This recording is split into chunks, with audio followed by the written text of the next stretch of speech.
सुप्रभात विद्यार्थियों, स्वागत है आप सभी का।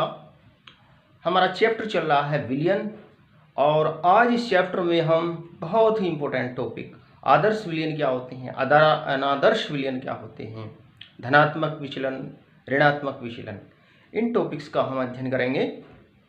बोर्ड एग्जाम के हिसाब से बहुत इम्पोर्टेंट है। तो शुरू करते हैं आज का हमारा टॉपिक आदर्श विलयन। आदर्श विलयन, देखो आदर्श विलयन क्या होते हैं। आदर्श विलयन, आदर्श विलयन किसे कहते हैं? ऐसे विलयन जो सभी सांद्रताओं पर राउल्ट के नियम का पूर्ण रूप से पालन करते हैं। जो सभी सांद्रताओं पर राउल्ट के नियम का पूर्ण रूप से पालन करते हैं, ऐसे विलयन जिनका डेल्टा H मिश्रण बराबर का मान 0 होता है, अर्थात ऐसे विलयन के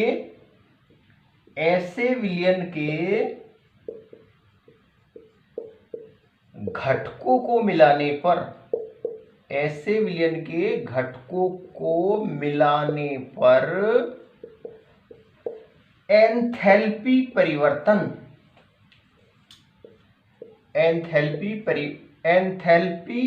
में कोई परिवर्तन नहीं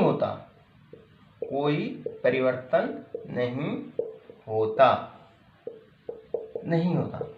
ऐसे विलयन जिनका डेल्टा H मिश्रण का मान 0 होता है। इसका मतलब यह है, डेल्टा H क्या होता है? एंथैल्पी परिवर्तन। एंथैल्पी परिवर्तन क्या होता है? अभिक्रिया में अवशोषित या उत्सर्जित ऊष्मा को कहते हैं एंथैल्पी परिवर्तन। तो इसका मतलब यह है कि जब घटकों को मिलाकर के विलयन बनाते हैं तो घटकों के मिलाने पर न तो कोई ऊष्मा अवशोषित होती और न कोई ऊष्मा उत्सर्जित होती। ऐसे विलयन जिनका डेल्टा V, चाहे अंग्रेजी में लिख लो मिक्सचर, डेल्टा V मिक्सचर का मान 0 होता है, अर्थात ऐसे विलयन का वाष्प दाब, जो विलयन का वाष्प दाब होता है, विलयन का कुल वाष्प दाब, विलयन का कुल आयतन उसके घटकों के आयतनों के योग के ठीक बराबर होता है। ऐसे विलयन जिनके डेल्टा V मिक्सचर का मान 0 होता है, अर्थात ऐसे विलयनों में जब उसके घटकों को मिलाते हैं तो घटकों के आयतनों का जो योग होता है वो विलयन का कुल आयतन होता है। विलयन का कुल आयतन आयतनों के योग के ठीक बराबर होता है। देखो इसका मतलब यह है, मान लो 2 घटक है, एक का आयतन हमने लिया 20 ml, एक का आयतन हमने लिया 30 ml, तो दोनों को मिलाने पर जो विलयन बनता है ना, उसका आयतन ठीक 50 ml होता है। यानी कि जो विलयन का कुल आयतन होता है वो उसके घटकों के आयतनों के योग के बराबर होता है, अर्थात घटकों को मिलाने पर उनके आयतनों में कोई परिवर्तन नहीं होता। तो ऐसे विलयन कहलाते हैं आदर्श विलयन, जो इन कंडीशन को पूरा करते हैं, जो इन शर्तों को पूरा करते हैं। क्या शर्त पूरा करते हैं? जो सभी सांद्रताओं का राउल्ट के नियम का जो सभी सांद्रताओं पर राउल्ट के नियम का पूर्ण रूप से पालन करते हैं, जिनके डेल्टा एच मिश्रण का मान 0 होता है, अर्थात घटकों को मिलाने पर एंथैल्पी में कोई परिवर्तन नहीं होता। अर्थात जब घटकों को मिला करके मिश्रण बनाते हैं तो उसमें ना कोई ऊष्मा अवशोषित होती, ना कोई ऊष्मा उत्सर्जित होती।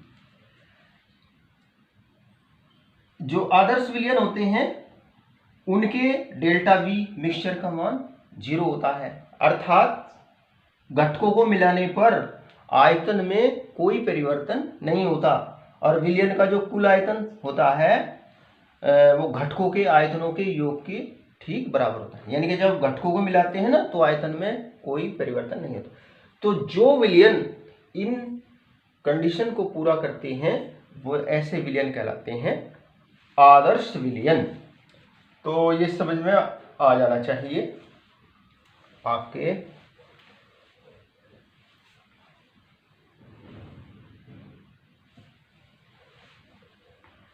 ऐसे सभी विलयन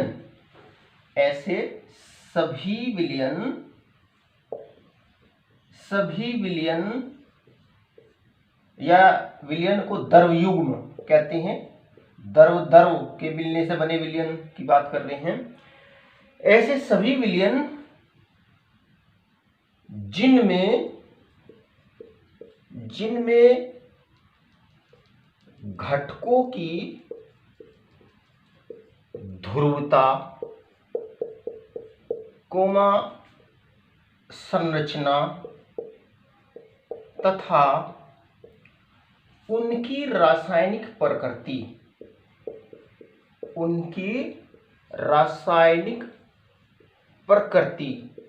समान होती है प्राय आदर्श विलयन बनाते हैं। आदर्श विलयन क्या होते हैं? जो सभी सांद्रताओं पर राउल्ट के नियम का पूर्ण रूप से पालन करते हैं, जिनका delta H mixture, delta we mixture का मान 0 होता है, ऐसे विलयन कहलाते हैं आदर्श विलयन। और जो आदर्श विलयन कौन बनाता है?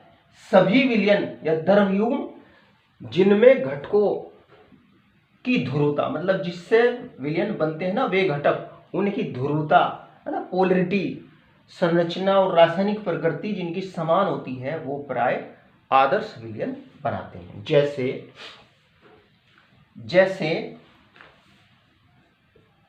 जैसे बेंजीन और toluene, benzene plus toluene, hexane plus heptane,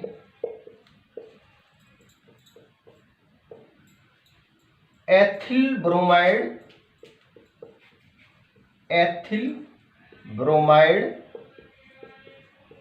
plus ethyl iodide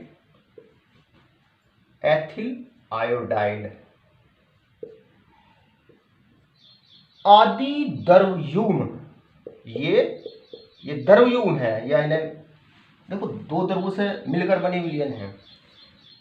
द्रवयुग्म आदर्श विलयनों के समान व्यवहार करते हैं। ये जो द्रवयुग्म हैं ये आदर्श विलयनों की भांति कार्य करते हैं, क्योंकि इन द्रवयुग्मों में ये जो घटक है इनकी ध्रुवता, संरचना, रासायनिक प्रकृति जो होती है वो समान होती है।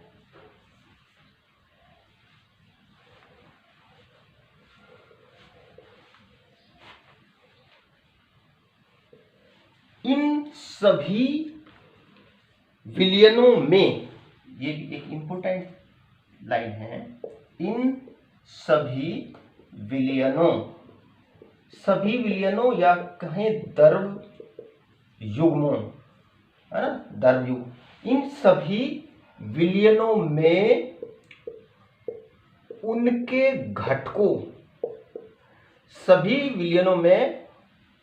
घटकों के अणुओं के मध्य आकर्षण बल, अणुओं के मध्य आकर्षण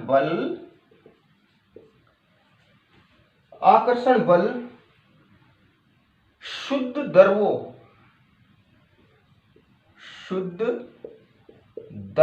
के अणुओं के मध्य आकर्षण बल के समान होते हैं। देखो ये एक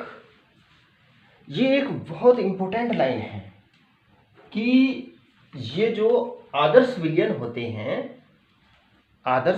हैं ना, इनमें उनके घटकों के अणुओं के बीच में जो आकर्षण बल होते हैं वो उनके शुद्ध घटकों के अणुओं के बीच जो आकर्षण बल होते हैं उनके समान होते हैं। वेरी इंपॉर्टेंट लाइन है। देखो मैं क्या कह रहा हूं, मैं ये कह रहा हूं, देखो मान लीजिए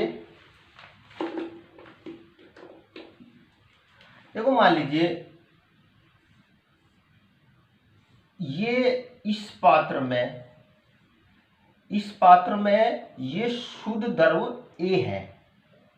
ये क्या है? शुद्ध द्रव A है ना, शुद्ध द्रव A है। और दूसरे पात्र में मान लीजिए ये द्रव B है। दूसरे पात्र में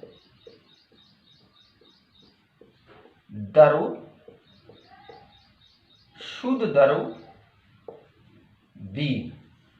अब मान लो ये दोनों द्रव आपस में मिलकर के आदर्श विलयन बनाते हैं।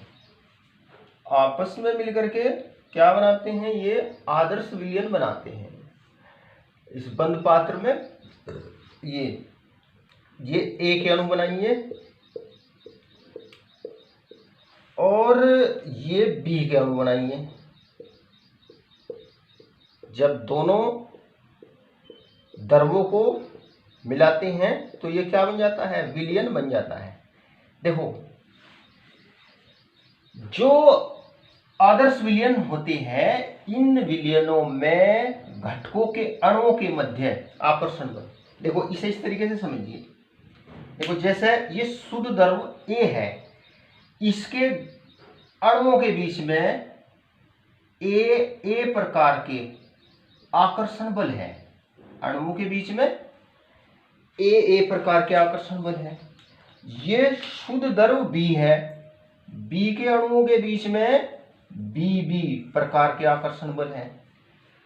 तो अब जो ये विलयन बनता है, इसमें अणुओं के बीच में इनके अतिरिक्त AB प्रकार के आकर्षण बल भी होते हैं, क्योंकि अब इस विलयन में अणुओं के बीच में A प्रकार के आकर्षण बल भी होंगे, BB प्रकार के आकर्षण बल भी होंगे। इसके साथ में AB प्रकार के आकर्षण बल, AB प्रकार के आकर्षण बल भी होते हैं, क्योंकि दोनों मिल गए ना। अभी A और B दोनों प्रकार के अणु हो गए विलयन में।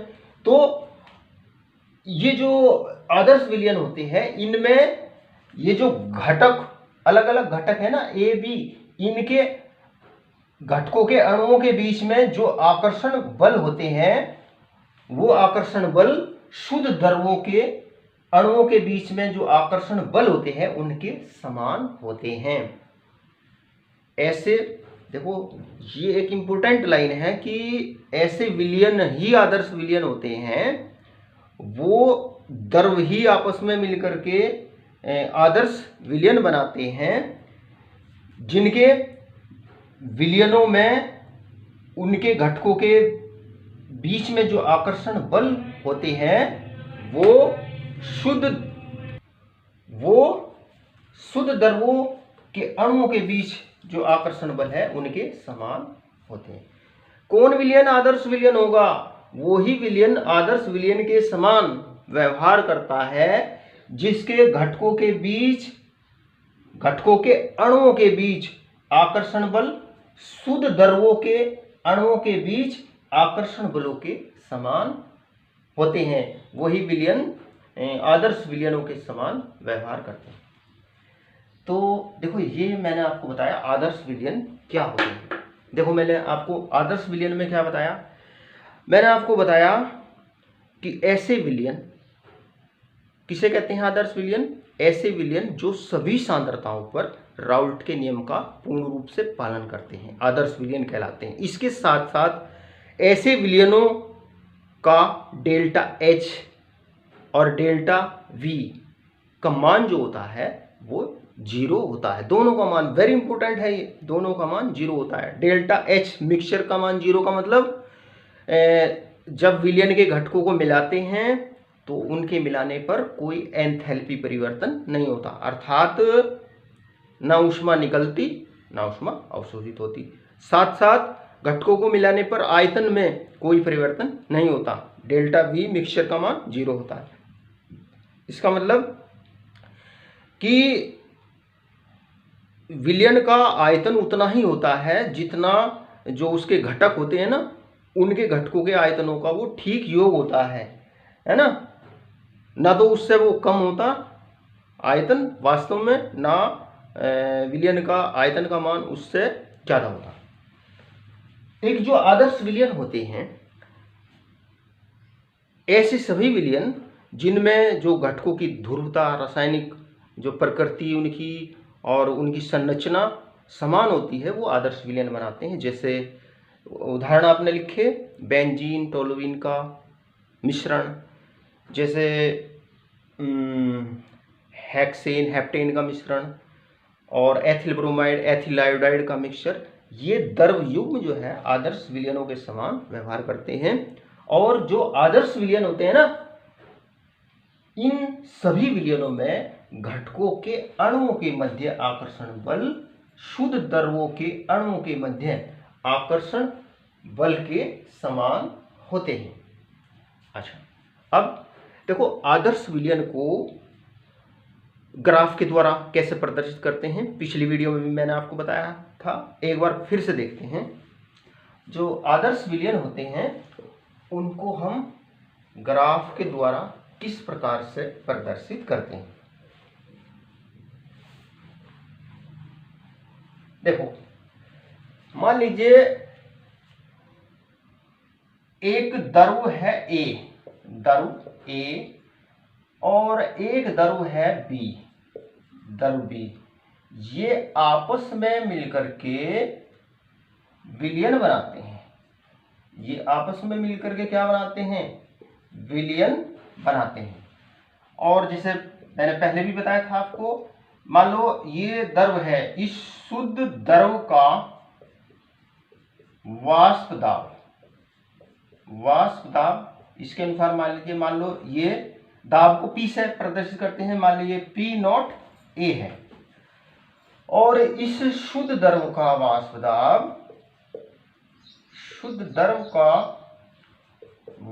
दाब P0 B है ना।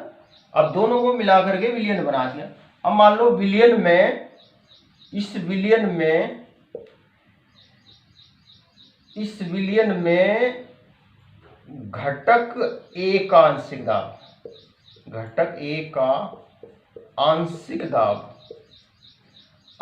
दाब मान लीजिए ये PA है ना, A का आंशिक दाब PA, और B का आंशिक दाब जो है वो PB है। घटक B का आंशिक दाब PB है। और विलयन में A का जो मूल प्रभाज है XA और B का मूल प्रभाज XB है ना। XA A का मूल प्रभाज, XB B का मूल प्रभाज। तो जब हम घटकों के वाष्प दाबों और उनके मोल प्रभाज के बीच में ग्राफ खींचते हैं तो इस प्रकार का ग्राफ हमें प्राप्त होता है। देखो ये पिछले वीडियो में भी मैंने आपको बताया था कि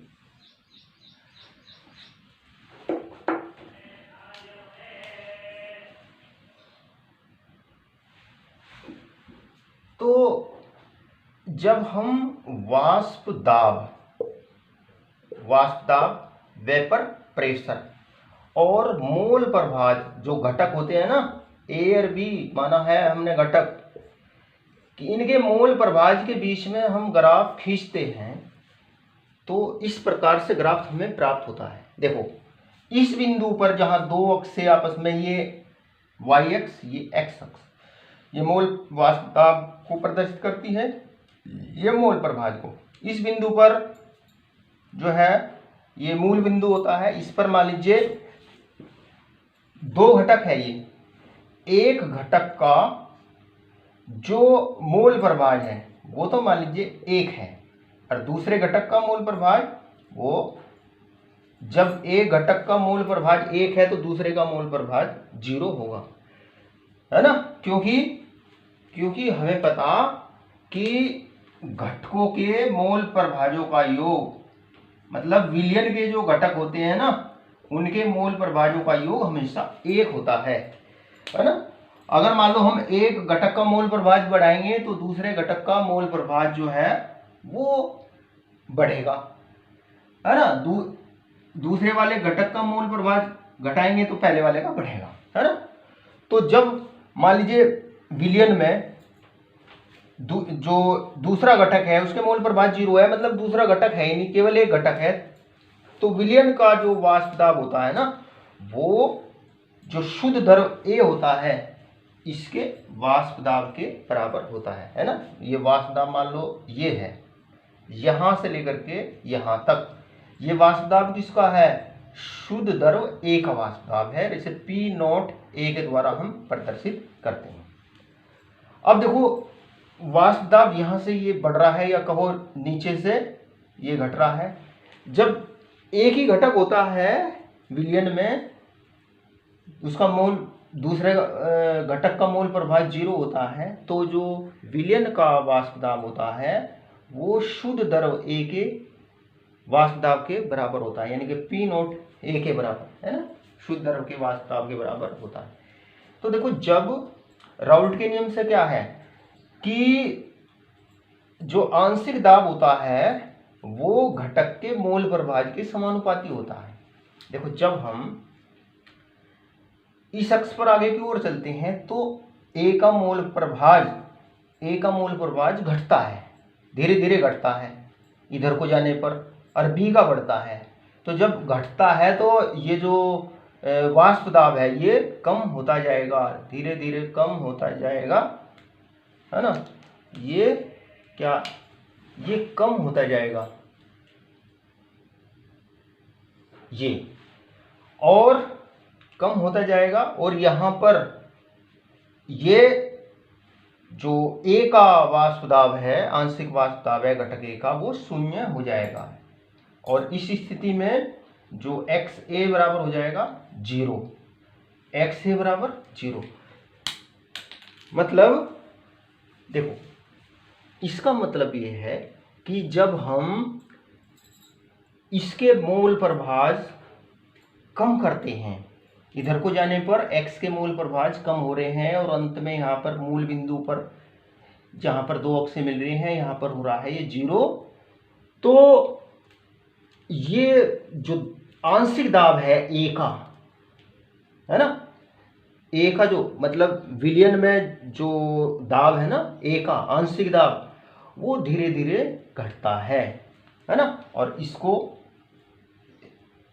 एक सीधी रेखा हमें प्राप्त होती है जो मूल बिंदु 0 से होकर के गुजरती है। अच्छा अब आगे, जब x का मान 0 हो जाता है तो xb का मान 1 होता है, यानी कि पहले वाला घटक है ही नहीं विलयन में, केवल दूसरा घटक है, तो उस स्थिति में जो विलयन का वाष्प दाब होता है वो शुद्ध द्रव B के वाष्प दाब के बराबर होता है। मान लो शुद्ध द्रव B का जो वाष्प दाब है ना वो ये है P नॉट B, यहां से लेकर के यहां तक।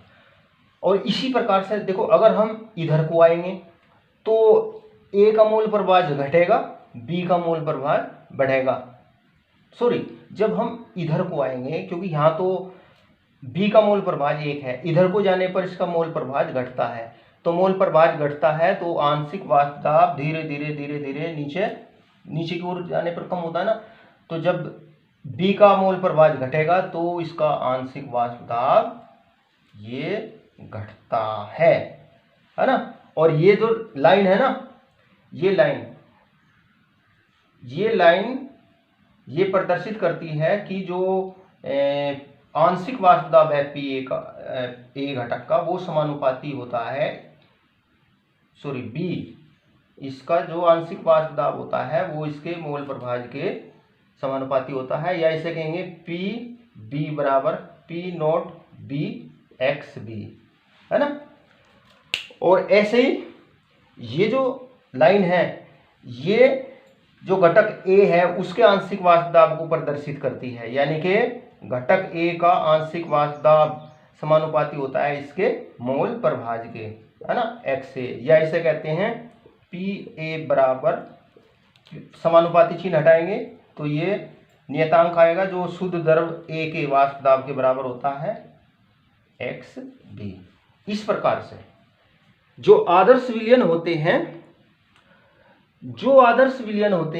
आदर्श विलयनों के लिए जो आंशिक दाब होते हैं ना घटकों के, वो विलयन में उनके मोल प्रभाज के समानुपाती होते हैं और सीधी रेखा प्राप्त होती है ग्राफ खींचने पर। और ये जो अक्ष है, ये दो, अगर हम बिंदु पी ए और पी बी को मिलाए तो ये जो सीधी रेखा है ये शुद्ध ये विलयन के वाष्प दाब को प्रदर्शित करती है, यानी कि पी एस बराबर क्या होता है, P A plus P B, A का आंशिक दाब प्लस बी का, ये बराबर कहीं होगा P nought A X A plus P nought B X B. तो देखो, जो आदर्श विलयन होते हैं, उनमें विलयन का जो वाष्प दाब होता है वो उसके घटकों के आंशिक दाबों के योग के बराबर होता है ना। जो घटक है ए और बी, इनके जो पी ए और पी बी आंशिक वाष्प दाब है इनके योग के बराबर होता है, आदर्श विलयनों में होता है और सीधी रेखा प्राप्त होती है।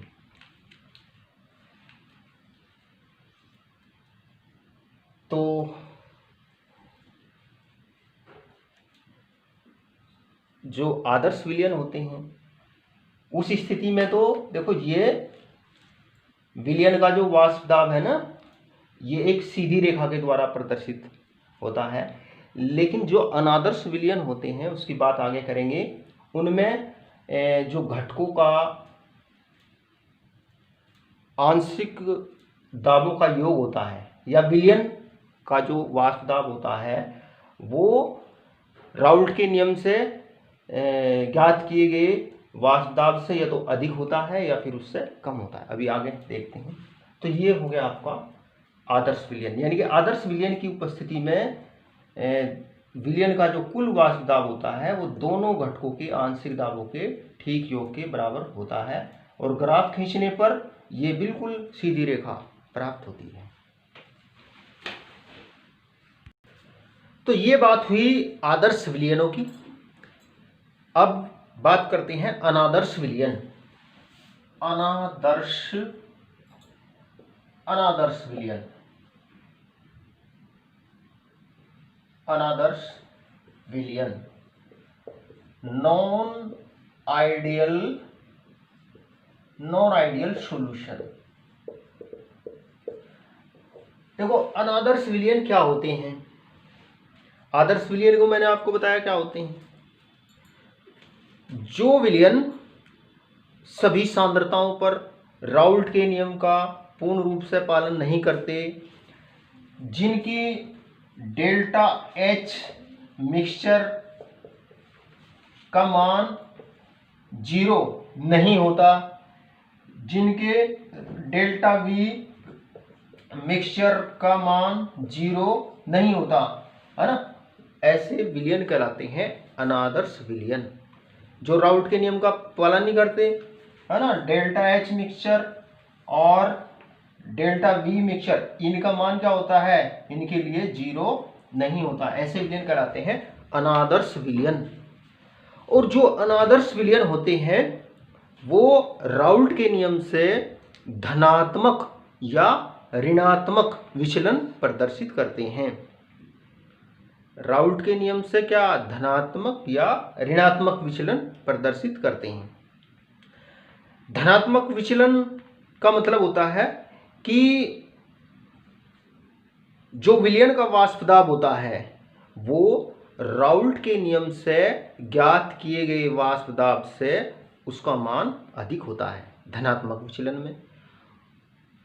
विचलन में विलयन का जो वाष्प दाब होता है वो राउल्ट के नियम से जो वाष्प दाब प्रेडिक्ट करते हैं, निकालते हैं, उसका मान अधिक होता है। अच्छा, एक ऋणात्मक विचलन ऐसे विलयन प्रदर्शित करते हैं जिनका जो वाष्प दाब होता है उसका मान राउल्ट के नियम से जो वाष्प दाब निकालते हैं वो राउल्ट के नियम से निकाले गए वाष्प दाब से विलयन का जो कुल वाष्प दाब होता है वो कम होता है।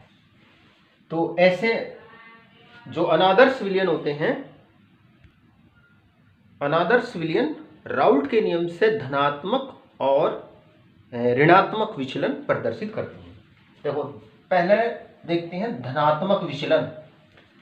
धनात्मक विचलन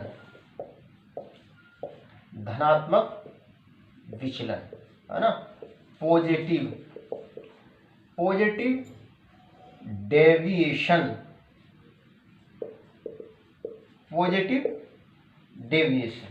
देखो धनात्मक विचलन किसे कहते हैं, ऐसे विलयन जिनका वाष्प दाब, नोट करिए इस लाइन को, ऐसे विलयन जिनका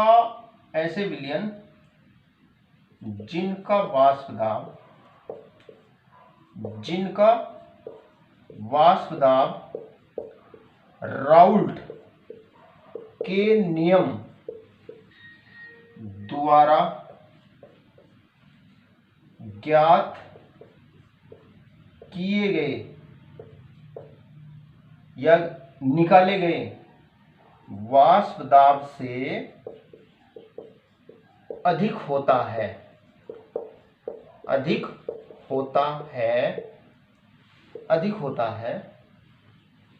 धनात्मक विचलन प्रदर्शित करते हैं।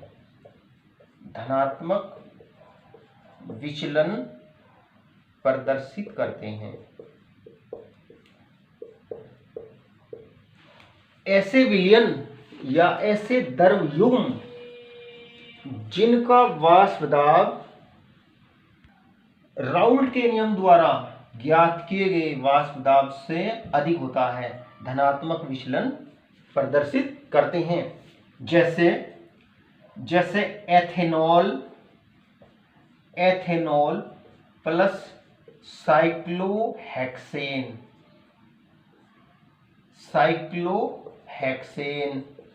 है ना, जैसे कार्बन टेट्राक्लोराइड प्लस हेप्टेन, जैसे डाई एथिल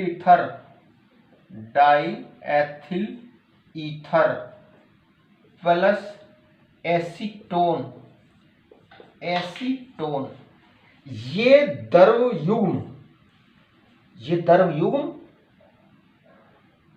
या द्रव मिश्रण धनात्मक विचलन प्रदर्शित करते हैं। तो धनात्मक विचलन आपको पता लग जाना चाहिए क्या होता है। धनात्मक विचलन कौन प्रदर्शित करते हैं, ऐसे विलयन जिनका वाष्प दाब राउल्ट के नियम द्वारा निर्धारित वाष्प दाब से अधिक होता है, धनात्मक विचलन प्रदर्शित करते हैं। और ऐसे विलयन जिनका वाष्प दाब राउल्ट के नियम द्वारा ज्ञात किए गए वाष्प दाब से कम होता है, वो ऋणात्मक विचलन प्रदर्शित करते। तो अब ये हम बात कर रहे हैं धनात्मक विचलन की, है ना। ये एग्जाम्पल है, ये द्रव मिश्रण या द्रव युग्म या इन्हें विलयन कहते हैं। दो द्रव आपस में मिलकर के विलयन बनाते हैं, तो ये विलयन जो है ये धनात्मक विचलन प्रदर्शित करते हैं। अच्छा देखो, विलयन धनात्मक विचलन क्यों प्रदर्शित करते हैं, इसको समझते हैं। धनात्मक विचलन किसे कहते हैं ये मैंने आपको बताया। अब विलयन जो है वो धनात्मक विचलन क्यों प्रदर्शित करते हैं इसको समझते हैं। देखो मान लीजिए एक द्रव है ए, द्रव ए, एक द्रव है बी, और ये आपस में मिलकर के क्या बना लेते हैं, विलयन बना लेते हैं। ये आपस में विलयन बना लेते हैं ए और बी। ये द्रव ए है और ये द्रव बी है। देखो ये जो द्रव ए है, ए के अणुओं के बीच, द्रव ए के अणुओं के बीच, अणुओं के बीच ए प्रकार के, ए प्रकार के आकर्षण बल, अंतः आकर्षण, अंतः और लिख लीजिए, अंतः आकर्षण बल होते हैं। इसी प्रकार से जो ये द्रव बी है, बी के अणुओं के बीच में बी प्रकार के अंतः आकर्षण बल होते हैं, अंतः आकर्षण बल होते हैं। और जो ये विलयन बनता है, इसमें ये दोनों घटक होते हैं। तो इस विलयन में अणुओं के बीच में ए बी प्रकार के अंतः आकर्षण बल होते हैं। देखो जो ये विलयन देखो ये धनात्मक विचलन और ऋणात्मक विचलन को समझने के लिए बस इस चीज को समझ लीजिए, इस चीज से आपकी समझ में आ जाएगा। देखो मान लीजिए दो द्रव हैं ए और बी, दोनों मिलकर के विलयन बनाते हैं।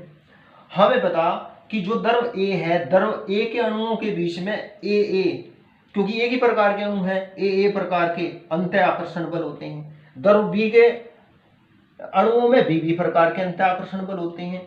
तो जो विलयन बनता है उस विलयन में ये ए और बी प्रकार के आकर्षण बल तो होते ही हैं, इसके साथ साथ में ए बी प्रकार के अंतः आकर्षण बल भी होते हैं।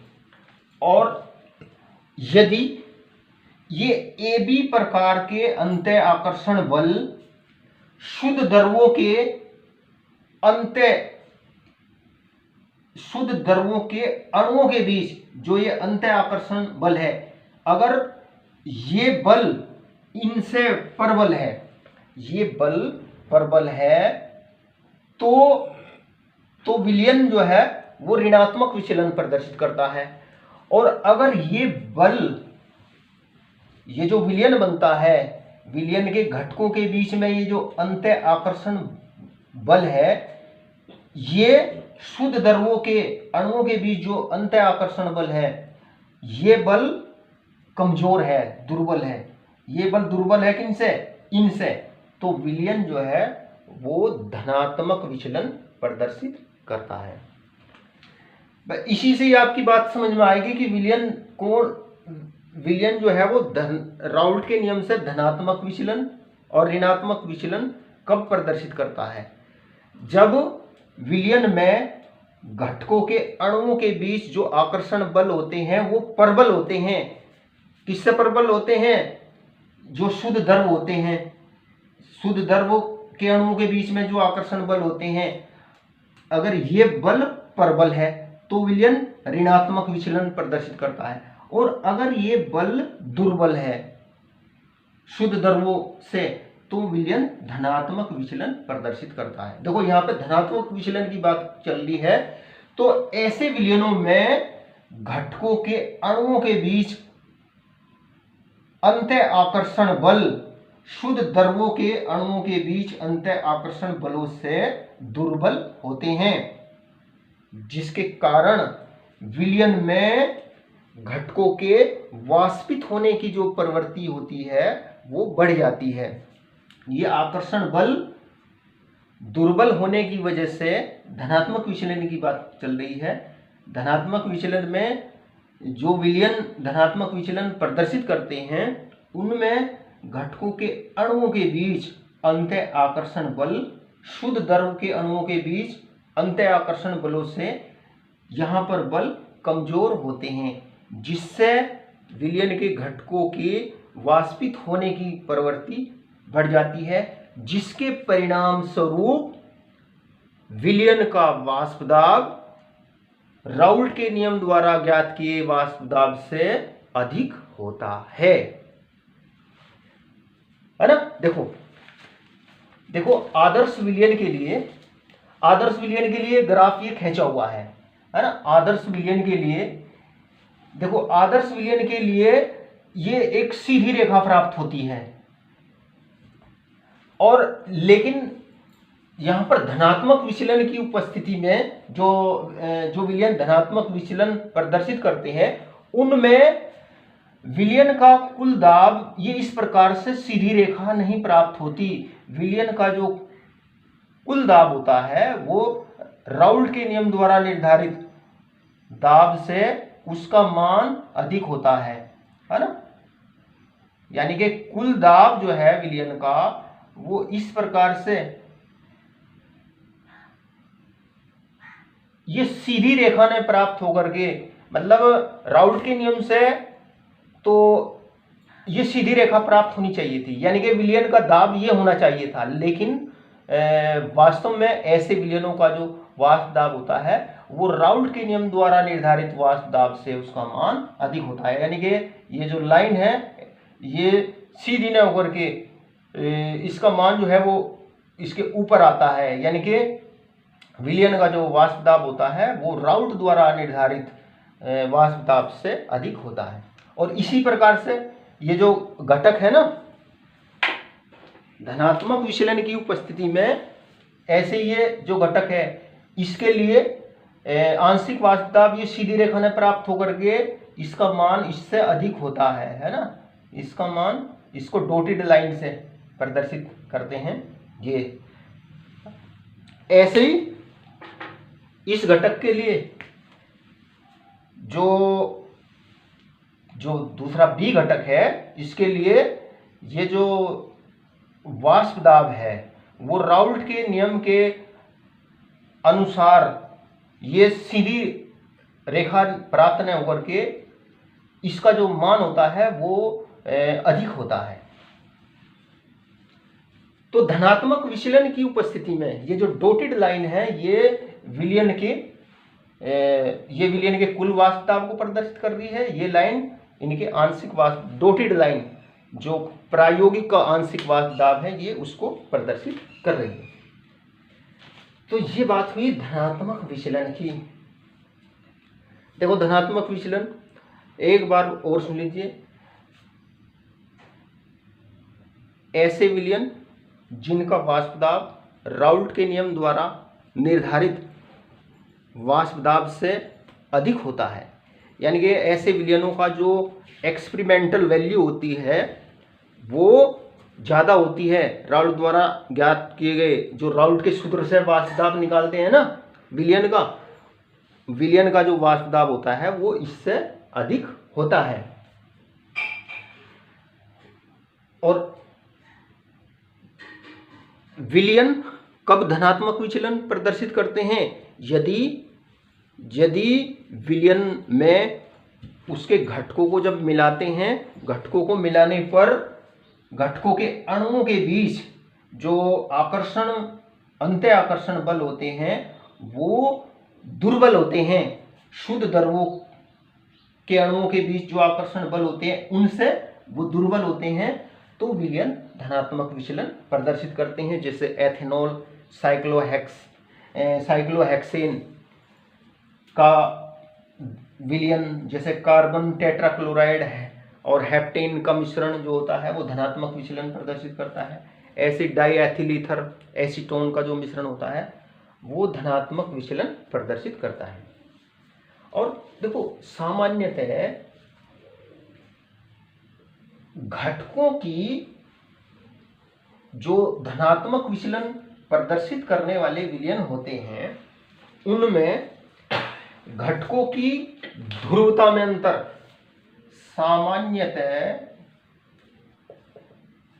सामान्यतः घटकों की ध्रुवता में अंतर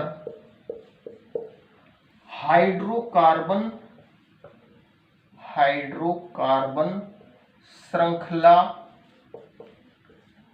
की लंबाई में असमानता, घटकों के वियोजित होने का गुण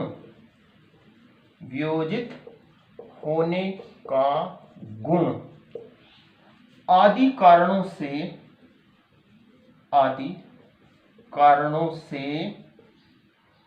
विलयन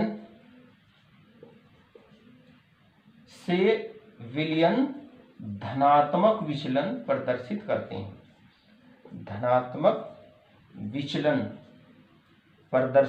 करते हैं। यानी कि जो धनात्मक विचलन प्रदर्शित करने वाले विलयन होते हैं उनमें जैसे एथेनॉल और साइक्लोहेक्सेन का मिश्रण होता है, तो जो धनात्मक विचलन प्रदर्शित करने वाले विलयन होते हैं उनमें जो घटक होते हैं ना उनकी ध्रुवता पोलरिटी में अंतर होता है, उनकी हाइड्रोकार्बन जो चेन होती है उनकी लंबाई में असमानता होती है, या कुछ घटक जो होते हैं वो वियोजित हो जाते हैं। तो इन सब कारणों की वजह से विलयन जो होते हैं वो धनात्मक विचलन प्रदर्शित करते हैं। और ध्यान रखो ऐसे विलयनों का जो कुल दाब होता है वो राउल्ट के नियम द्वारा निर्धारित वाष्प दाब से अधिक होता है। और देखो एक चीज मैंने आपको बता रखी, जिन विलयनों का वाष्प दाब अगर अधिक है तो क्वथनांक कम होगा। यानी कि वाष्प दाब अधिक होने का मतलब द्रव ज्यादा वाष्पशील है, और द्रव ज्यादा वाष्पशील है तो इसका मतलब क्वथनांक कम होता है। तो ऐसे विलयनों का जो धनात्मक विचलन प्रदर्शित करते हैं, ऐसे विलयनों का क्वथनांक जो होता है वो राउल्ट के नियम द्वारा निर्धारित जो अपेक्षित मान होता है, राउल्ट के नियम के अनुसार जो अपेक्षित मान होता है उससे उनका क्वथनांक जो होता है वो कम होता है। इनका वाष्प दाब अधिक होने पर क्वथनांक क्या होता है वो घटता है ना। तो ये बात हुई धनात्मक विचलन की। अच्छा एक चीज नोट करो, इन द्रव युग्मों के जो प्रयोगात्मक क्वथनांक का मान होता है, इन नोट करके लिखिए इसको, इन द्रव युग्मों के प्रयोगात्मक क्वथनांक का मान अपेक्षित क्वथनांक से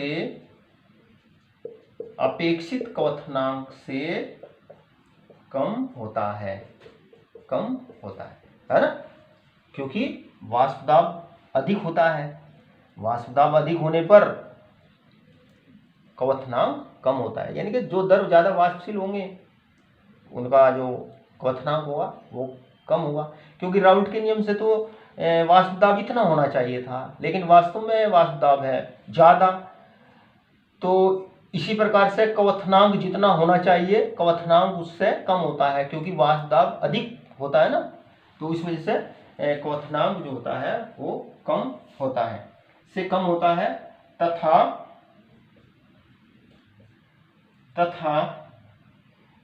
डेल्टा एच मिक्सचर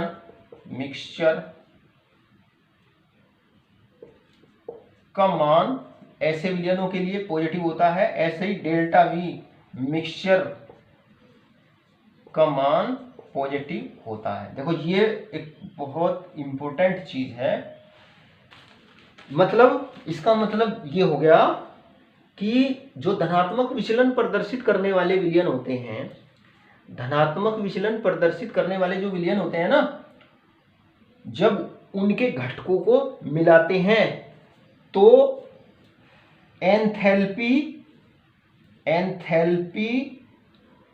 में परिवर्तन होता है। एंथैल्पी देखो बढ़ रही है, पॉजिटिव का मान बढ़ रही है,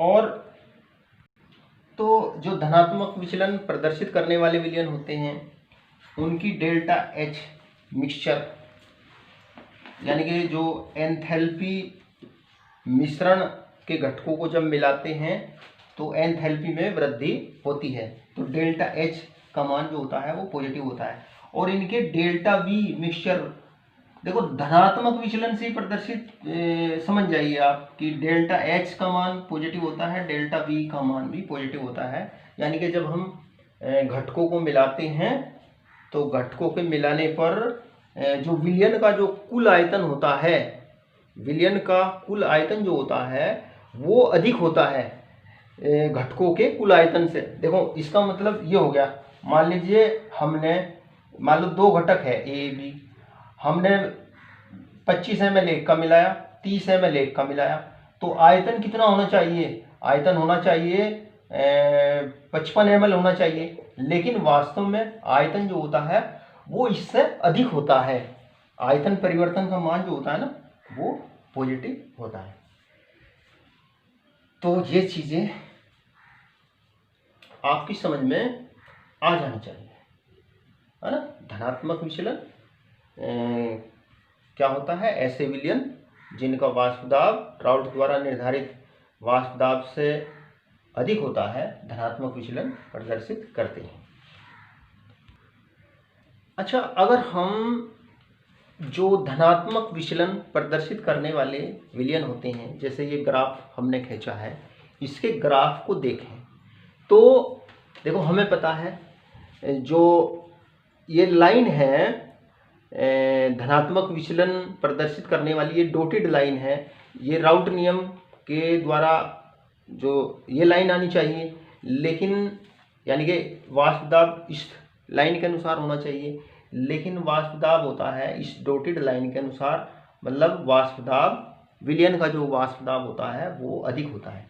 देखो अगर हम इस वक्र को हम देखें, इस वक्र को देखें तो हम देखते हैं कि अगर हम इसको और क्लियर कर लीजिए, अगर हम इस वक्र को देखें तो हम देखते हैं कि वाष्प दाब जो है, वाष्प दाब जो है वो इस बिंदु पर अधिकतम, जहां पर ये ज्यादा ऊंचा दिखाई दे रहा है, वाष्प दाब जो है वो यहां पर ज्यादा दिखाई दे रहा है ना।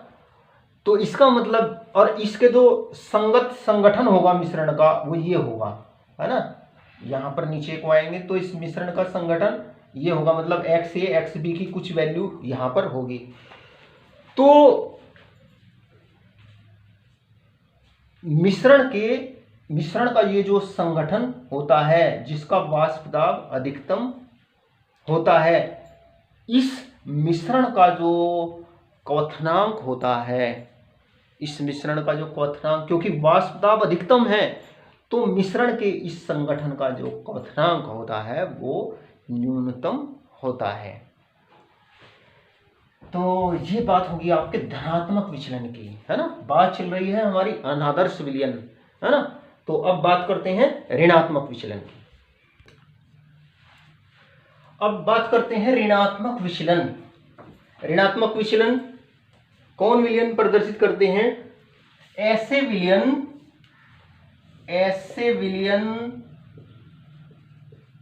जिनका वाष्प दाब, ऐसे विलयन जिनका वाष्प दाब राउल्ट नियम द्वारा, राउल्ट नियम द्वारा ज्ञात, जैसे प्रिडिक्ट किए गए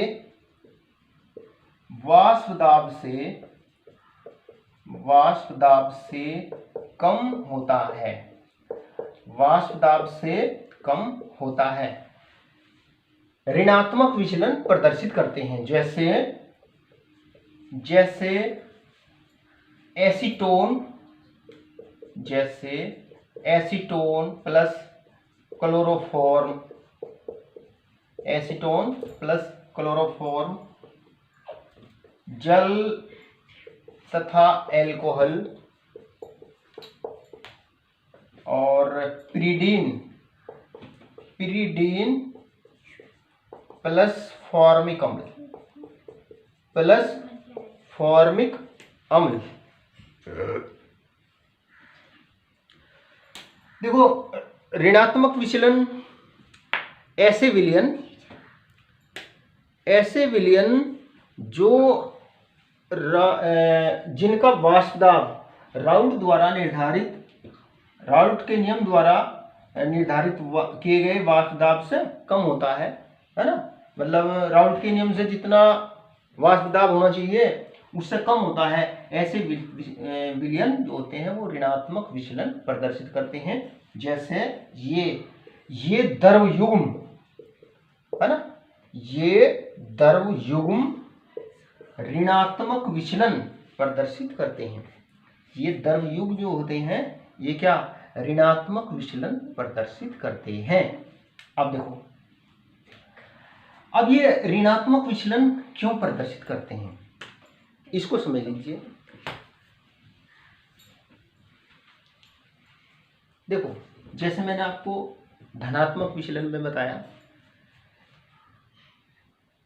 देखो ऐसे द्रव युग्मों में जब हम घटकों को मिलाते हैं तो मिलाने पर घटकों के अणुओं के बीच अंतः आकर्षण बल शुद्ध द्रवों के अणुओं के बीच अंतः आकर्षण बलों से प्रबल होते हैं। इन विलयनों में जो ऋणात्मक विचलन प्रदर्शित करते हैं, इन विलयनों में जो विलयन के घटक होते हैं जब उनको आपस में मिलाते हैं तो घटकों को मिलाने पर अणुओं के बीच अंतः आकर्षण बल शुद्ध द्रवों के अणुओं के बीच अंतः आकर्षण बलों से प्रबल होते हैं, जिससे घटकों के वाष्पित होने की जो प्रवृत्ति होती है वो घट जाती है, जिसके परिणाम स्वरूप विलयन का वाष्प दाब राउल्ट के नियम द्वारा निर्धारित किए गए वाष्प दाब से कम होता है ना। ये बात आपकी समझ में आ जानी चाहिए, क्योंकि जब जो इस प्रकार के विलयन होते हैं जब उनके घटकों को मिलाते हैं तो घटकों के मिलाने पर उनके अणुओं के बीच अंतः आकर्षण बल शुद्ध द्रवों के अणुओं के बीच में अंतर आकर्षण बलों से प्रबल होते हैं इस प्रकार के विलयनों में। तो जिसके कारण घटकों के वाष्पित होने की जो प्रवृत्ति होती है वो घट जाती है, जिसके परिणाम स्वरूप विलयन का जो वाष्प दाब होता है वो राउल्ट द्वारा निर्धारित वाष्प दाब से कम होता है। सामान्यतः ऐसे विलयनों में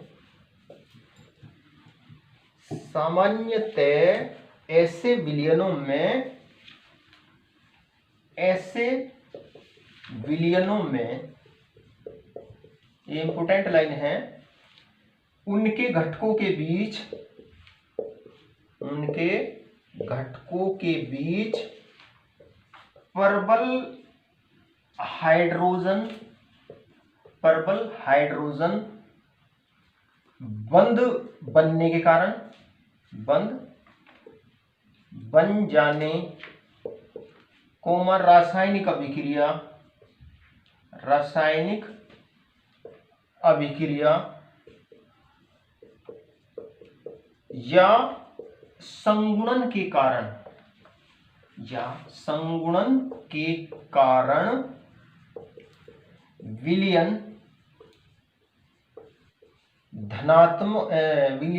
ऋणात्मक विचलन प्रदर्शित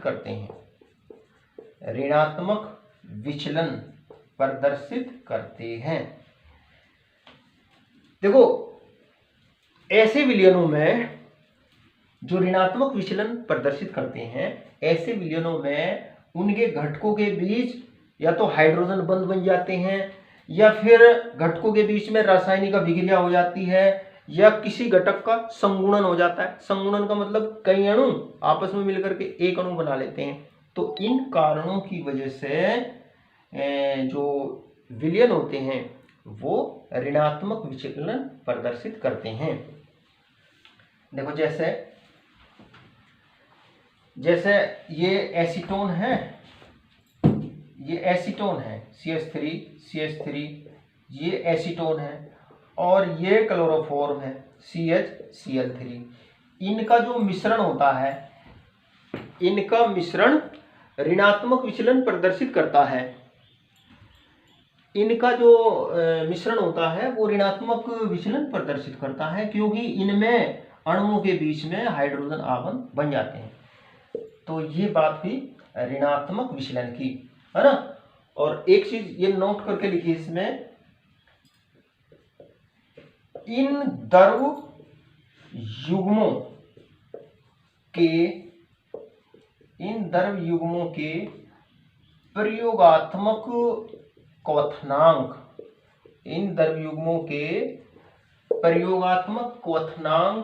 का मान अपेक्षित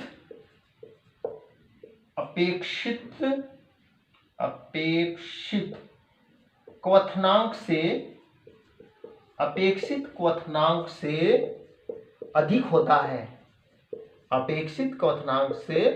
अधिक होता है, तथा डेल्टा H मिश्रण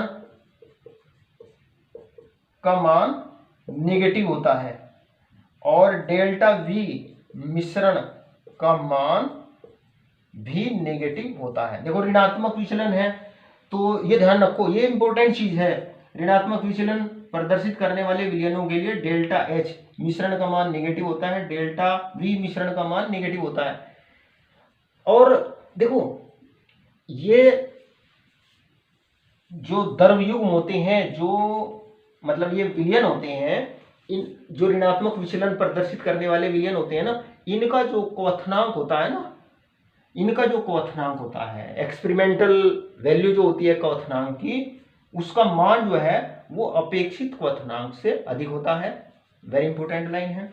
और इनका डेल्टा H मिश्रण, मतलब ऐसे विलयन बनाने के लिए जब घटकों को मिलाते हैं तो घटकों को मिलाने पर एंथैल्पी में कमी आती है। माइनस एंथैल्पी का मतलब एंथैल्पी में कमी आती है, मतलब ऊष्मा निकलती है। और डेल्टा V मिश्रण का मान निगेटिव होता है, मतलब आयतन में कमी होती है। मतलब अगर हम घटकों को मिलाते हैं ना, तो जितना आयतन होना चाहिए उससे कम आयतन होता है। मान लो हमने एक घटक के 20 ml लिए, दूसरे घटक के 40 ml लिए, तो आयतन कितना होना चाहिए? 60 ml होना चाहिए, लेकिन 60 ml न होकर के आयतन इससे कम होता है। तो ये बात हुई ऋणात्मक विचलन की। अब देखो इस ऋणात्मक विचलन को ग्राफ के द्वारा समझते हैं। देखो ये तो धनात्मक विचलन का ग्राफ है ना। ये धनात्मक विचलन का ग्राफ मैंने हटा दिया, है ना। ये धनात्मक विचलन का ग्राफ मैंने हटा दिया, और अब ये ग्राफ कहीं का हो गया? आदर्श विलयन का ग्राफ हो गया। ये आदर्श विलयन का ग्राफ हो गया। अब जो विलयन ऋणात्मक विचलन प्रदर्शित करते हैं ना, उनका जो वाष्प दाब होता है वो राउल्ट के नियम द्वारा निकाले गए वाष्प दाब से उसका मान कम होता है। राउल्ट के नियम से, देखो ये आदर्श विलयन है, राउल्ट के नियम से वाष्प दाब वास्तव में होना चाहिए इतना, है ना, दोनों का योग पी ए पी बी बराबर ये, है ना, इतना होना चाहिए, सीधी लाइन होनी चाहिए। लेकिन वाष्प दाब वास्तव में इस प्रकार न होकर के विलयन का वाष्प दाब का मान जो होता है वो क्या होता है, विलयन का वाष्प दाब का मान कम होता है ना। ग्राफ को इस तरीके से प्रदर्शित करिए, ये विलयन का जो वाष्प दाब होता है वो क्या होता है, राउल्ट के नियम द्वारा निर्धारित वाष्प दाब की लाइन ये है, जबकि एक्सपेरिमेंटल जो मान होता है वो ये होता है, यानी कि जो वास्तविक जो मान आता है वो ये होता है, यानी कि जो ऋणात्मक विचलन प्रदर्शित करते हैं विलयन, उनका वाष्प दाब राउल्ट नियम द्वारा निर्धारित वाष्प दाब से उनका मान कम होता है। और इसी प्रकार से ये जो घटक है ए और बी, इनके जो आंशिक वाष्प दाब है ये भी, इनके आंशिक वाष्प दाब भी कम होते हैं, है ना। इसको पहले तो ये धनात्मक विचलन में ऊपर था, लाइन के ऊपर डॉटेड लाइन थी, अब ये इनके नीचे प्रदर्शित कर लीजिए,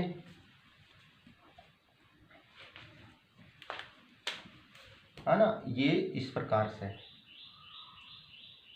ये ऋणात्मक विचलन को ऐसे ही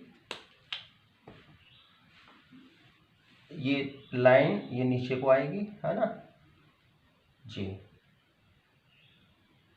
यानी कि जो घटक का, देखो ये लाइन प्रदर्शित कर रही है कि जो घटक का आंशिक दाब है वो राउल्ट के नियम से कम है ना। ऐसे ये आंशिक वाष्प दाब जितना होना चाहिए उससे कम होता है। तो इस प्रकार से ये ग्राफ के द्वारा आपकी बात समझ में आ जानी चाहिए कि जो राउल्ट के नियम जो विलयन ऋणात्मक विचलन प्रदर्शित करते हैं उनका जो वाष्प दाब होता है वो राउल्ट द्वारा निर्धारित वाष्प दाब से कम होता है। अच्छा, एक चीज और देखो इस ग्राफ में, देखो यहाँ पर इस बिंदु पर ये वाष्प दाब सबसे कम दिखाई दे रहा है, इस बिंदु पर वाष्प दाब सबसे कम दिखाई दे रहा है। तो वाष्प दाब, देखो मैंने आपको बताया कि वाष्प दाब अगर कम है मतलब यौगिक वाष्पशील कम होगा तो उसका क्वथनांक बढ़ता है, जिनका वाष्प दाब अधिक होता है उनका वाष्प दाब, जिनका वाष्प दाब अधिक होता है उनका क्वथनांक कम होता है, जिनका वाष्प दाब कम होता है उनका क्वथनांक अधिक होता है। देखो यहाँ पर ग्राफ में इस बिंदु पर वाष्प दाब इसको और नीचे करके देख लीजिए, इसको और थोड़ा सा क्लियर कर लीजिए, ये मान लीजिए ये है ये, तो इस बिंदु पर वाष्प दाब सबसे कम दिख रहा है, वाष्प दाब है ना, ये वेपर प्रेशर को प्रदर्शित कर रही है, तो इस बिंदु पर जो वाष्प दाब है वो कम दिख रहा है। और इसके संगत जो मिश्रण का संगठन है वो ये है ना, इस संगठन का जो विलयन है यहाँ पर जो मतलब XA और XB के मोल प्रभाज की जो वैल्यू आती है ना, उसका जो वाष्प दाब है वो सबसे कम है, यानी कि इस संगठन के मिश्रण का जो क्वथनांक होगा वो क्या होगा, अधिकतम होगा। इस मिश्रण के संगठन का जो क्वथनांक होगा वो अधिकतम होगा, क्योंकि इसका वाष्प दाब कम है, और वाष्प दाब कम है तो इसका मतलब क्वथनांक अधिक होता है। तो इन द्रव युग्मों के जो प्रयोगात्मक क्वथनांक के जो मान होते हैं ना वो अपेक्षित क्वथनांक से अधिक होता है। देखो क्योंकि क्वथनांक अधिक क्यों होते हैं, क्योंकि भाई वाष्प दाब जितना होना चाहिए उससे कम है, और वाष्प दाब कम है तो क्वथनांक अधिक होता है। और ऐसे मिश्रणों के लिए देखो ये चीज एग्जाम के हिसाब से इंपोर्टेंट है ना, ऐसे विलयनों के लिए डेल्टा H डेल्टा V का मान जो होता है वो नेगेटिव होता है ना। और ऋणात्मक विचलन क्यों प्रदर्शित करते हैं विलयन, क्योंकि ऐसे विलयनों में जो घटक होते हैं ना उनके बीच में हाइड्रोजन बंध बन जाते हैं, या रासायनिक अभिक्रिया होती है या किसी घटक का संगुणन होने की वजह से विलयन जो होते हैं वो ऋणात्मक विचलन प्रदर्शित करते हैं। तो मैं समझता हूँ ये टॉपिक जो है आपकी समझ में आया होगा। इसके नोट्स बनाइए, बार बार वीडियो को सुन करके इसको समझिए। अब अगला नेक्स्ट टॉपिक,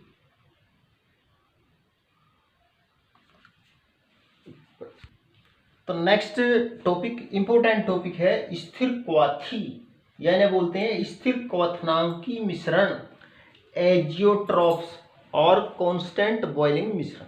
देखो स्थिर क्वाथी किसे कहते हैं, क्या होते हैं स्थिर क्वाथी? ऐसे द्रव मिश्रण जिनका संगठन द्रव तथा वाष्प दोनों प्रावस्थाओं में समान रहता है तथा एक निश्चित ताप पर उबलते हैं, है ना। स्थिर क्वाथी है ना, देखो जैसे नाम से पता चल रहा ना, स्थिर मतलब निश्चित, जिनका क्वथनांक होता है, और इस प्रकार के मिश्रण साधारण प्रभाजी आसवन के द्वारा इनको पृथक नहीं किया जा सकता। देखो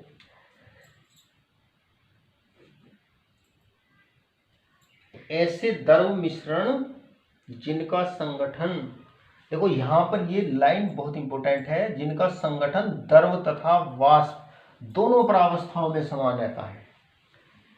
कुछ द्रव मिश्रण ऐसे होते हैं कि उनका संगठन जो द्रव प्रावस्था में होता है, गर्म करने पर वाष्प प्रावस्था में भी उसका संगठन वही रहता है और वो एक निश्चित ताप पर उबलते हैं।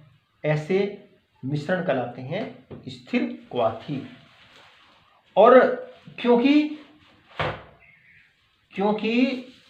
इनका जो संगठन होता है, कंपोजिशन, द्रव एवं वाष्प दोनों प्रावस्थाओं में समान होता है, इसलिए इनको साधारण प्रभाजी आसवन के द्वारा इन्हें पृथक नहीं किया जा सकता। जैसे कुछ उदाहरण है यहाँ पे, ये स्थिर क्वाथी, जैसे आयतन के अनुसार 95% एथेनॉल और 5% जल का जो मिश्रण होता है ये स्थिर क्वाथी होता है प्रभाजी आसवन के द्वारा, और ये एक निश्चित टेम्परेचर पर उबलता है।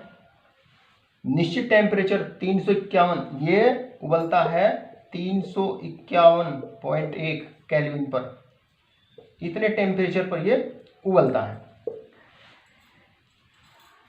और देखो जब इस मिश्रण को गर्म करते हैं ना, देखो द्रव परावस्था में भी इसका संगठन ये होता है 95% एथेनॉल होगा, है ना। जैसे मान लो पात्र है ये, इसमें ये द्रव मिश्रण भरा हुआ है, तो इस द्रव मिश्रण में भी संगठन ये है 95% एथेनॉल है, इसमें 5% इसमें जल है। और जब इसको गर्म करके वाष्पित कर देते हैं, गर्म करके वाष्पित करने पर जो वाष्प प्राप्त होती है ना, उसमें भी इसका संगठन यही रहता है 95% एथेनॉल 5% जल, है ना। ये नहीं कि ये एथेनॉल जो है वो अपने क्वथनांक पर उबलेगा, है ना। इसमें दो द्रव है, एथेनॉल और जल। अब कोई द्रव अपने क्वथनांक पर उबलता है तो, लेकिन जो स्थिर क्वाथी मिश्रण होते हैं ना, वो उनका एक निश्चित टेम्परेचर होता है, वो अलग अलग टेम्परेचर पर नहीं उबलते। मतलब ये नहीं कि एथेनॉल अपने क्वथनांक पर उबलेगा, जल अपने क्वथनांक पर उबलेगा, ऐसा नहीं। ये इन दोनों का एक निश्चित क्वथनांक होता है, 351.1 केल्विन पर ये दोनों उबलते हैं। द्रव परावस्था में भी और वाष्प परावस्था में भी ऐसे मिश्रणों का जो संगठन होता है वो समान होता है। तो ऐसे द्रव मिश्रण जिनका संगठन द्रव तथा वाष्प दोनों परावस्थाओं में समान होता है तथा एक निश्चित टेम्परेचर पर उबलते हैं, और इनको इसी वजह से इनको प्रभाजी आसवन के द्वारा पृथक नहीं किया जा सकता, क्योंकि जो संगठन, क्योंकि ये एक ही टेम्परेचर पर उबलते हैं, ये क्या होते हैं एक ही टेम्परेचर पर उबलते हैं, अलग अलग ये अपने खुद के क्वथनांकों पर न उबल करके ये एक ही टेम्परेचर पर उबलते हैं। तो इसलिए ऐसे द्रव मिश्रणों को जो है प्रभाजी आसवन के द्वारा इन्हें पृथक नहीं किया जा सकता। इसी प्रकार से 68.HNO3 भार के अनुसार 32% जल, ये मिश्रण स्थिर क्वाथी होता है। देखो इस उदाहरण को देखो, देखो एथेनॉल है, एथेनॉल का जो क्वथनांक होता है वो 351.3 केल्विन होता है। इसका क्वथनांक कितना, इतना। जल का क्वथनांक कितना, 373 केल्विन। देखो इस संगठन का जो मिश्रण होता है, मतलब मिश्रण में 95% जल 5%, 95% एथेनॉल 5% जल, ये जो मिश्रण होता है ये स्थिर क्वाथी होता है या स्थिर क्वथनांकी मिश्रण होता है। ये देखो एथेनॉल का क्वथनांक कितना है, एथेनॉल इस टेम्परेचर पर उबलना चाहिए। जल का क्वथनांक 100 डिग्री सेल्सियस या 373 केल्विन इस पर उबलना चाहिए। लेकिन जब दोनों का जो संगठन होता है ना वो ये होता है 95% ये और 5% ये दोनों इस संगठन में होते हैं, तो फिर ये एक निश्चित टेम्परेचर पर इन पर ना उबल करके अलग अलग इस 351.1 केल्विन पर उबलते हैं। तो ऐसे द्रव मिश्रण जिनका जो संगठन होता है वो द्रव प्रावस्था वाष्प प्रावस्था में बराबर होता है, समान होता है, और वो एक निश्चित टेम्परेचर पर उबलते हैं, कहलाते हैं स्थिर क्वाथी। और ऐसे मिश्रणों को परभाजी आसवन द्वारा अलग नहीं किया जा सकता। देखो क्योंकि एक ही टेम्परेचर पर उबलते हैं दोनों, एक ही टेम्परेचर पर, तो अलग अलग करने के लिए तो अलग अलग टेम्परेचर पर उबलने चाहिए ना दोनों जो अवयव होते हैं। अब ये क्योंकि एक ही टेम्परेचर पर उबलते हैं तो इसलिए इनका जो स्थिर क्वाथी मिश्रण होते हैं इन्हें परभाजी आसवन के द्वारा पृथक नहीं किया जा सकता। अच्छा, मैंने आपको धनात्मक विचलन की बात बताई थी। धनात्मक विचलन में क्या होता है, धनात्मक विचलन में वाष्प दाब क्या होता है, वाष्प दाब कम होता है। यानी कि वाष्प दाब कम होता है तो धनात्मक विचलन में वाष्प दाब बढ़ता है। धनात्मक विचलन में वाष्प दाब बढ़ता है यानी कि क्वथनांक कम होता है। तो जो धनात्मक विचलन प्रदर्शित करने वाले विलयनों में स्थिर क्वाथी का क्वथनांक इसके किसी भी शुद्ध घटक से कम होता है। ये लाइन और नोट करिए, धनात्मक विचलन प्रदर्शित करने वाले विलयनों में धनात्मक विचलन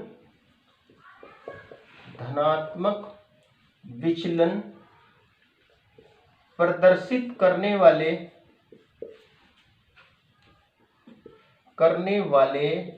विलयनों में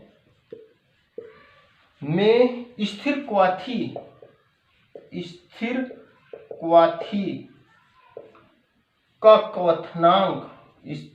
का क्वथनांक इसके किसी भी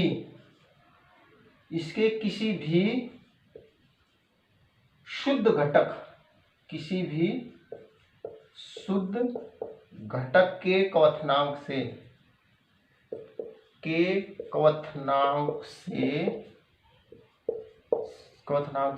कम होता है, जैसे आपने देखा, देखो आपने देखा जो C2H5OH और ये जो जल था है ना, ये 95% और ये 5%, इसका जो क्वथनांक है वो 351.3 केल्विन और इसका जो क्वथनांक होता है 373 केल्विन, और जो स्थिर क्वाथी बना इससे इसका क्वथनांक 351.1 केल्विन होता है। तो देखो आपने ये लिखा कि जो धनात्मक विचलन प्रदर्शित करते हैं उनका वाष्प दाब अधिक होता है, यानी कि क्वथनांक उनका कम होगा, ये ध्यान रखो। तो जो स्थिर धनात्मक विचलन प्रदर्शित करने वाले विलयनों में जो स्थिर क्वाथी का क्वथनांक होता है ना वो इसके किसी भी शुद्ध घटक के क्वथनांक से कम होता है।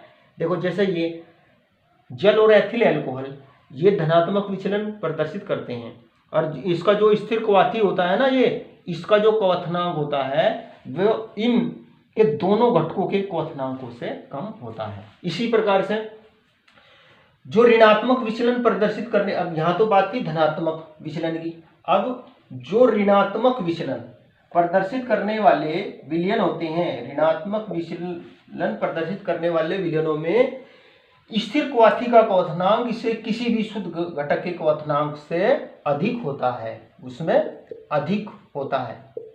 अधिक होता है। देखो जैसे जैसे ये जल और HCl का जो मिश्रण होता है वो स्थिर क्वाथी होता है 373 केल्विन, और इसका जो बॉइलिंग पॉइंट होता है 188 केल्विन होता है। और इन दोनों का ये जो स्थिर क्वाथी होता है, स्थिर क्वाथी, इसका जो क्वथनांक होता है वो 383 केल्विन होता है। देखो जो ऋणात्मक विचलन, देखो ऋणात्मक विचलन कौन, जो विलयन ऋणात्मक विचलन प्रदर्शित करते हैं ना, उनका वाष्प दाब कम होता है। वाष्प दाब कम होता है यानी कि उनका क्वथनांक अधिक होता है। तो जो ऋणात्मक विचलन प्रदर्शित करने वाले विलयन होते हैं उनमें स्थिर क्वाथी का क्वथनांक इसके किसी भी शुद्ध घटक के क्वथनांक से अधिक होता है। जैसे इसमें इनका मिश्रण स्थिर क्वाथी होता है, तो जो स्थिर क्वाथी होता है ना, इसका जो क्वथनांक होता है किसी भी शुद्ध घटक के क्वथनांक से इसका मान अधिक है। देख लो, इससे भी अधिक है, ये इससे भी अधिक है। तो ये आपकी समझ में आ जाना चाहिए। विद्यार्थियों, जो स्थिर क्वाथी होते हैं वो दो प्रकार के होते हैं। एक न्यूनतम स्थिर क्वाथी, न्यूनतम स्थिर क्वथनांकी स्थिर क्वाथी, मतलब ऐसे स्थिर क्वाथी जिनका क्वथनांक जो होता है वो कम होता है, जिनका वाष्प दाब अधिकतम होता है, ये धनात्मक विचलन प्रदर्शित करते हैं और इनका क्वथनांक जो होता है वो न्यूनतम होता है। यानी कि एक तो होते हैं न्यूनतम क्वथनांक के स्थिर क्वाथी,